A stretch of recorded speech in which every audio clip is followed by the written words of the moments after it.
Conozcamos la Biblia. Cartas de San Pablo, con el padre Claudio Doglio.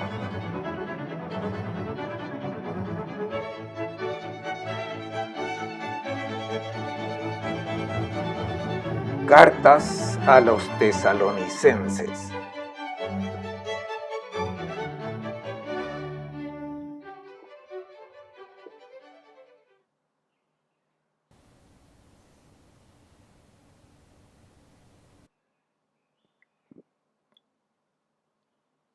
Las cartas a los tesalonicenses se recogen casi al final de la colección paulina, pero en realidad son las primeras cartas que escribió el apóstol Pablo.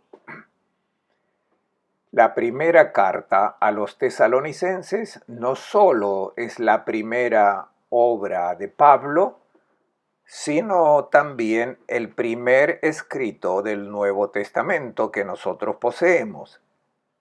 Es por tanto un texto especialmente interesante porque data del año 50 o 51, solo 20 años después de los acontecimientos de la muerte y resurrección de Jesús.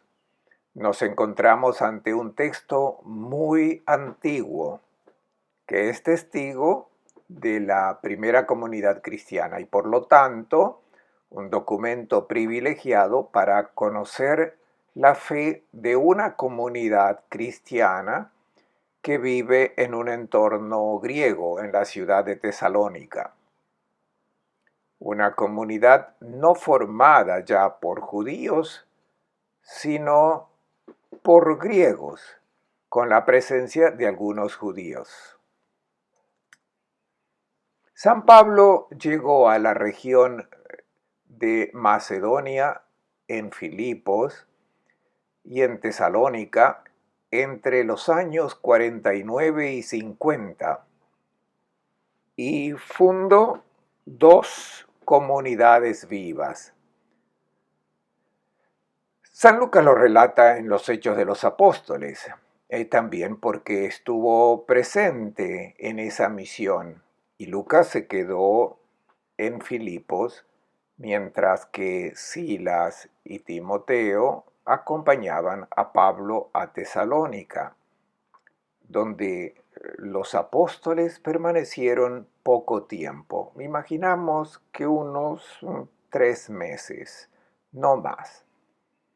Y en ese tiempo breve, Pablo dio vida a una comunidad muy activa y luego se vio obligado a dejarla porque su predicación molestaba. Las autoridades de la ciudad lo buscaban y por eso tuvo que abandonar esa comunidad recién nacida.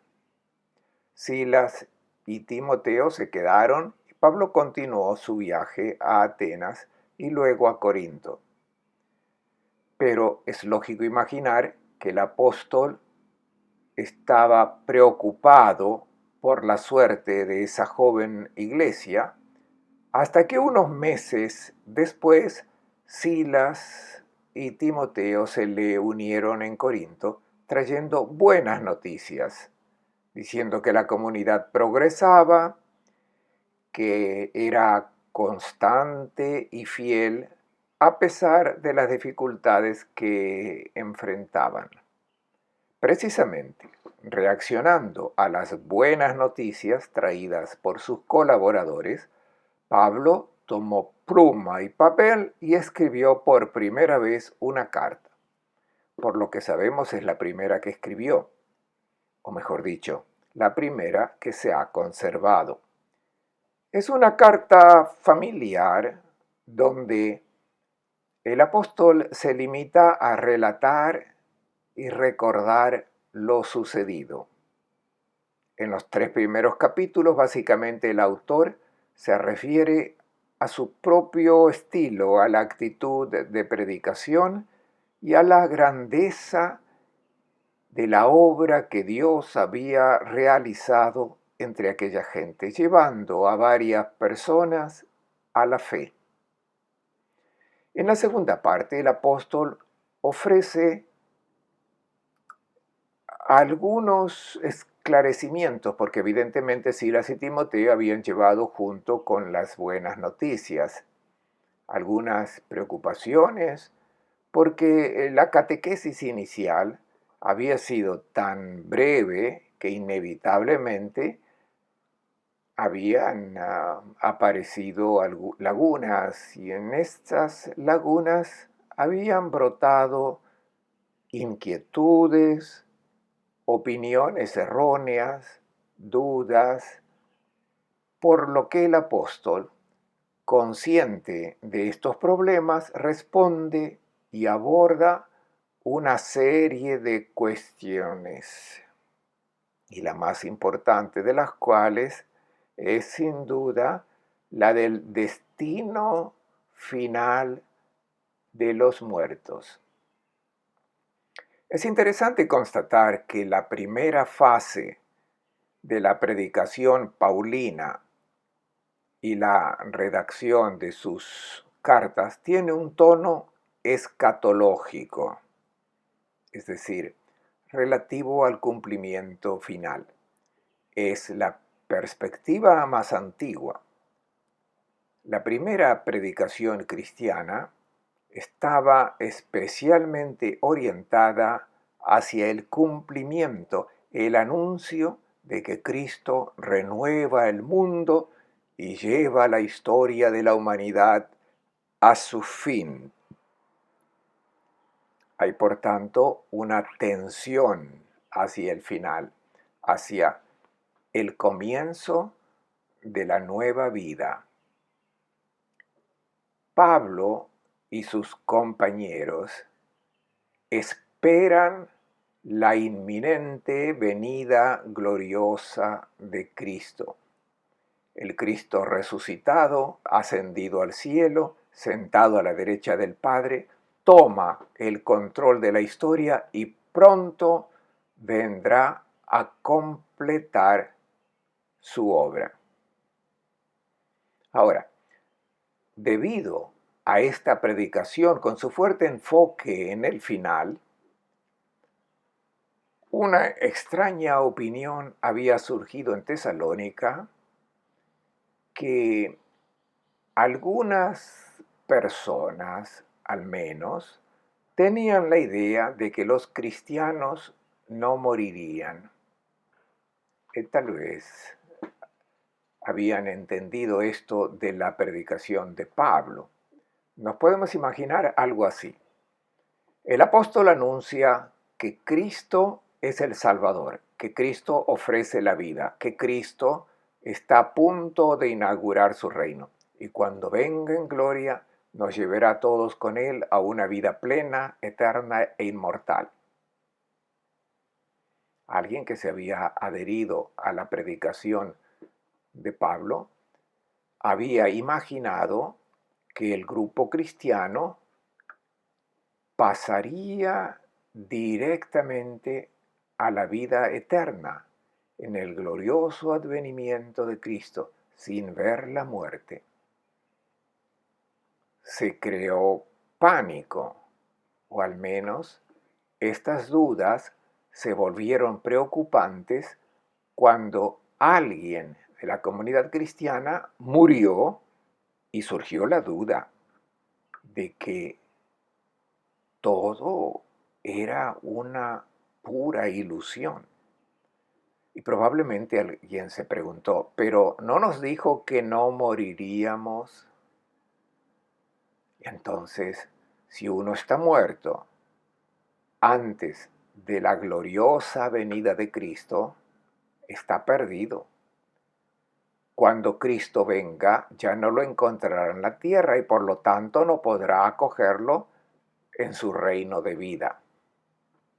Es una forma de pensar que casi nos hace sonreír, pero hay que tener en cuenta que estaban al principio y estaban formando una nueva nueva mentalidad original y estas personas no tenían puntos de referencia, no tenían textos en los que apoyarse para la doctrina. Y es precisamente ante esa incertidumbre que el apóstol Pablo decide escribir.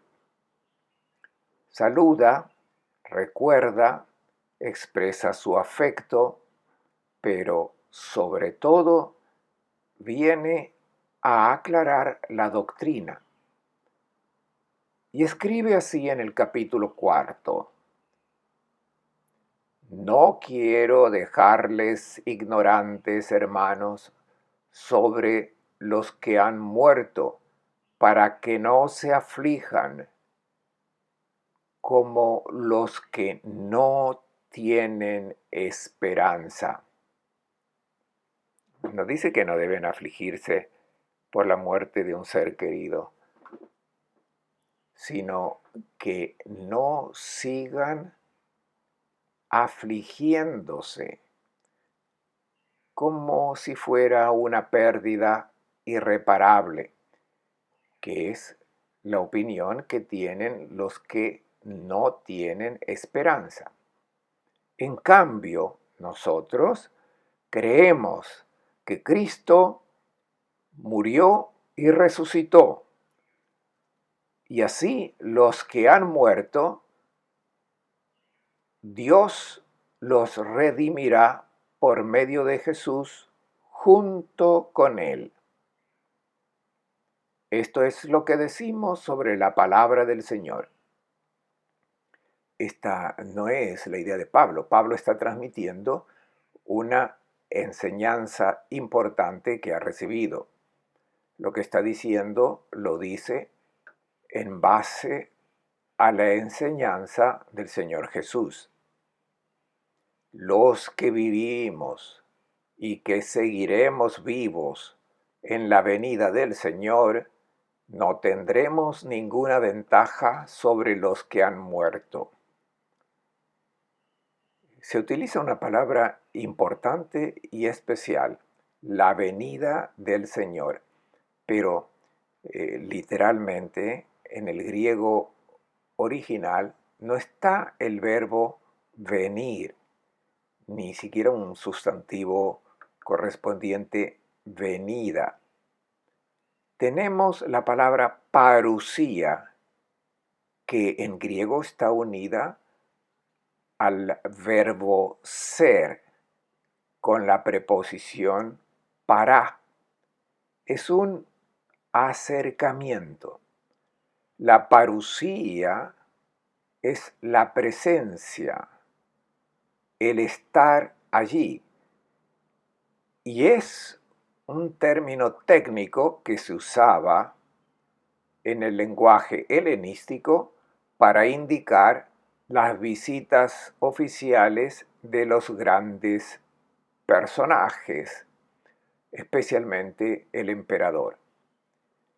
La visita oficial del emperador a una ciudad del imperio se llamaba parusía.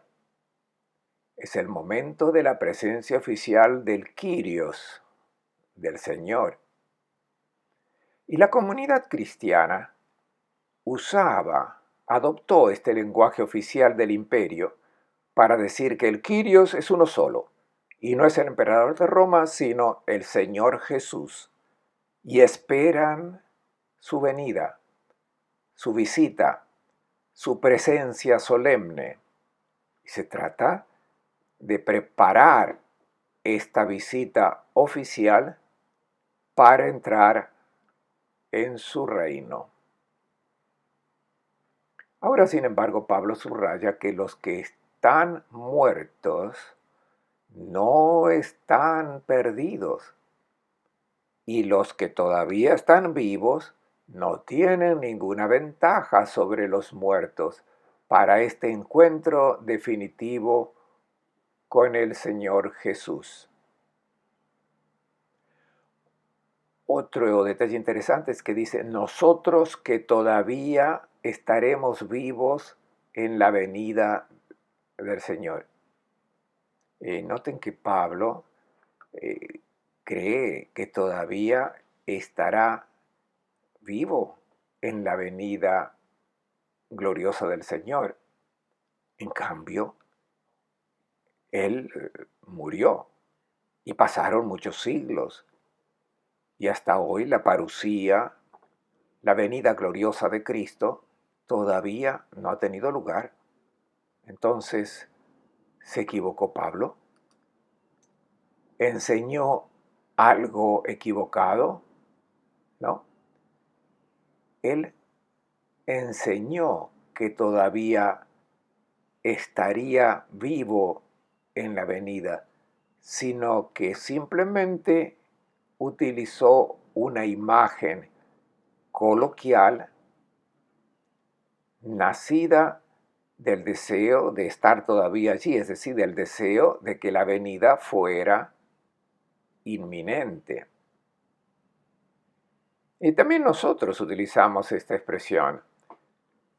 Imagina que te encuentras con un amigo, uno solo, que ha estado enfermo durante mucho tiempo y no ha venido, no te has encontrado con él porque no estaba bien. Y luego te encuentras con él de nuevo.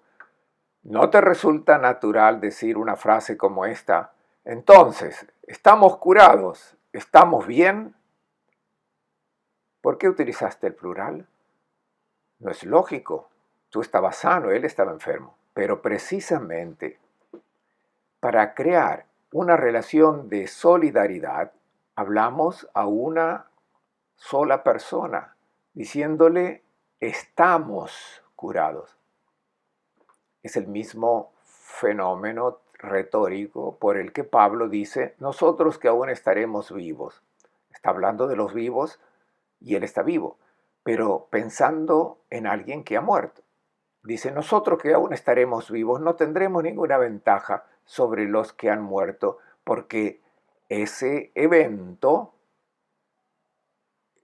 reunirá a todos. Y de hecho prosigue, el Señor mismo ha dado una orden. A la voz del arcángel y al sonido de la trompeta, Dios descenderá del cielo y primeramente resucitarán los muertos en Cristo. Por tanto, nosotros los vivos, los sobrevivientes, seremos llevados con ellos a las nubes para encontrarnos con el Señor en el aire, y así estaremos siempre con el Señor. Es un pequeño apocalipsis. La gloriosa venida del Señor marcará la resurrección de los muertos y la unión de los que todavía estarán vivos en la tierra, en esta gran procesión sobre las nubes en el aire. Tomar esta expresión literalmente es simplemente un signo de necedad. Habla de nubes y aire para subrayar la diferencia entre una dimensión terrenal por la que comenzará una nueva realidad en la que los terrestres organizaremos otra procesión sobre las nubes en el aire, es decir, entrando en una dimensión diferente. No describe físicamente nada, y de hecho la mejor explicación que Pablo ofrece está en la última expresión. Estaremos siempre con el Señor. No describe nada, sino que dice todo lo que es importante. Estar y compañía. Estaremos siempre con el Señor. La eternidad será nuestra esencia en compañía del Señor. Sin describir los detalles, dice lo que es importante y da esperanza a esa joven comunidad. No es correcto hablar de retorno. Cada tanto aparece alguien que utiliza esta palabra. Incluso algunos sacerdotes cambian tal vez el texto de la liturgia, sustituyendo la palabra venida por retorno, tal vez convencidos de que lo están haciendo bien. En realidad, en el Nuevo Testamento siempre se habla de venida como de presencia. El concepto de retorno no está. Si a veces se encuentra, es un error de traducción. En el idioma original no aparece porque el retorno implica una ausencia, que el Señor no está allí, pero vuelve inmediatamente. No estamos esperando el regreso de Jesús. Jesús está presente aquí, ahora.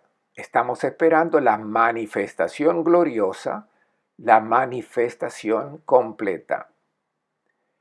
Entonces el subrayado es entre una presencia velada y una presencia manifiesta, entre una débil presencia sacramental y una fuerte presencia, fuerte, activa, directa, para el cumplimiento.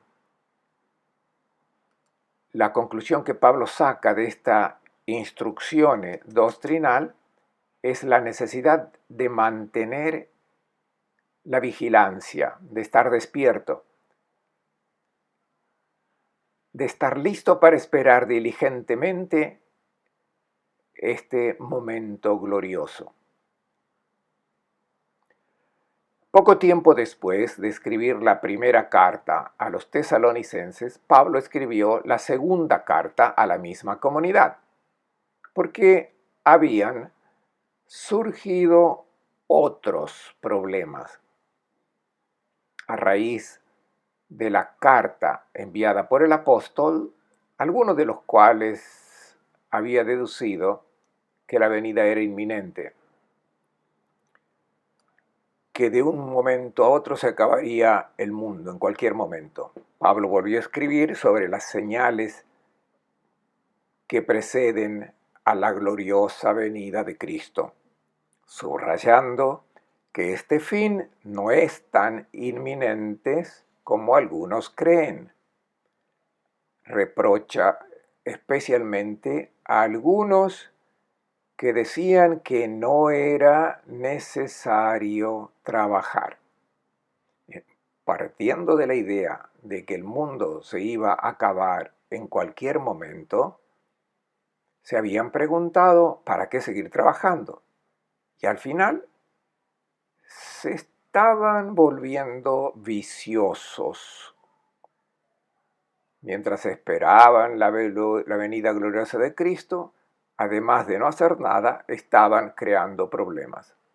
Y al final de la segunda carta, Pablo escribe con una delicadeza casi irónica, pero muy seria, para que sigan trabajando y viviendo normalmente.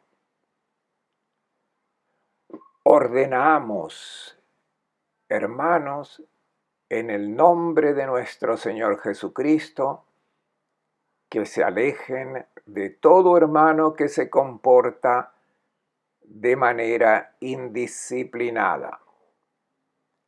Sabemos, de hecho, que algunos de ustedes viven desordenadamente, sin hacer nada y en constante agitación. Ordenamos a estas personas, exhortándolas en el nombre de nuestro Señor Jesucristo, a que coman su propio pan y trabajen en paz. Y ustedes, hermanos, no se desanimen de hacer el bien. Esperar con todas sus fuerzas la gloriosa venida del Señor significa vivir bien en este mundo, seguir haciendo bien todo como antes, vivir de manera extraordinaria las cosas ordinarias. Esta es la manera de estar listos para recibir la parusía, la gloriosa venida del Señor Jesús.